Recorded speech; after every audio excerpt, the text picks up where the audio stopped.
there was one person, dead or alive, who you'd like to interview, who would it be and why?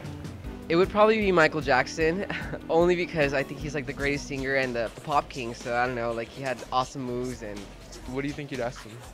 how do you do the moonwalk for one? I'd ask him several questions like how he started it all and what motivated him. I would like to interview Madonna because first of all, she's a big idol of mine. Her voice is amazing.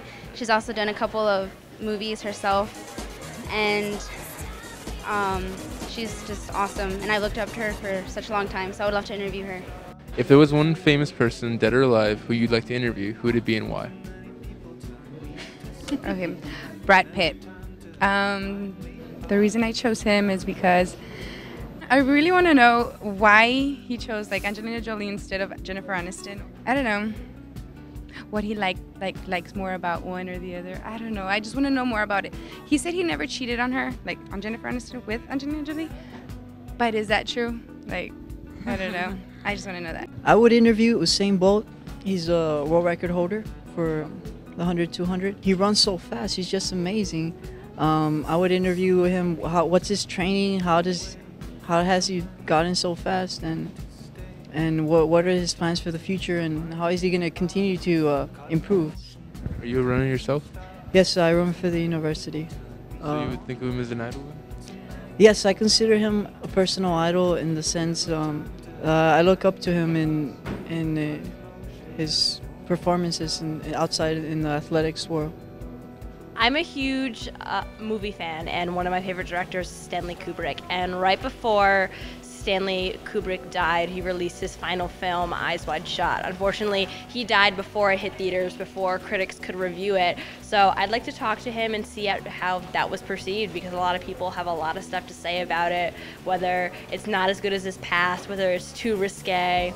I'd interview Edie Sedgwick, Andy Warhol's muse, and ask her where she got all her earrings from and clothes, because I love fashion.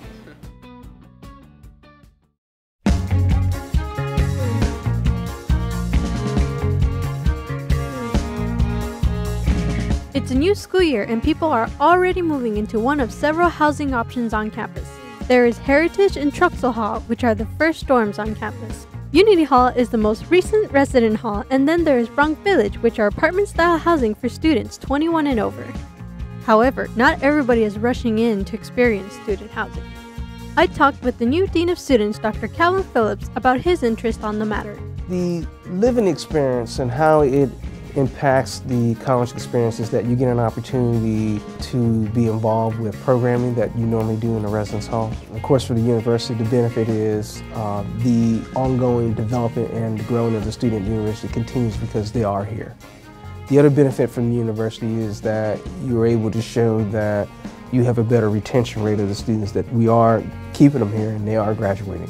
The question about, okay, if you build it, are they going to come? And I think the thing that I've always viewed it is, it's not as easy as it sounds. I think what it is that we have to start beyond before they ever get here at the university and get them to see that part of your college experience is living on a campus. I'm talking from a person who was just not an administrator.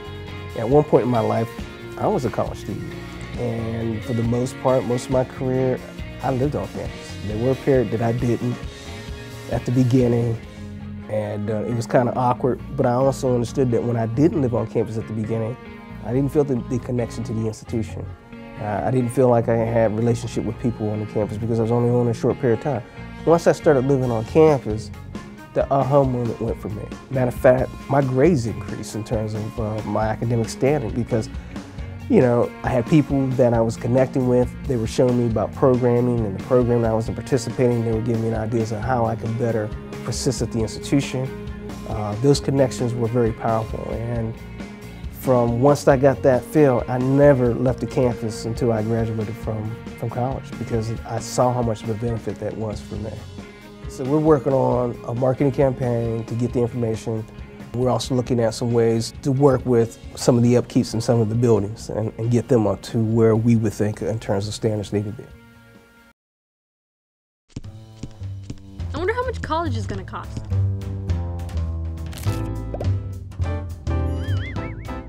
An arm? Let's check this university.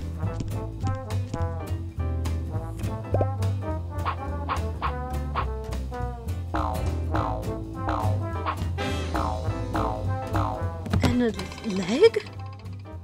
Okay. What about UTPA? I'm glad I don't go to those schools. They cost an arm and a leg. Huh? What? UTPA is the right price. Who knew?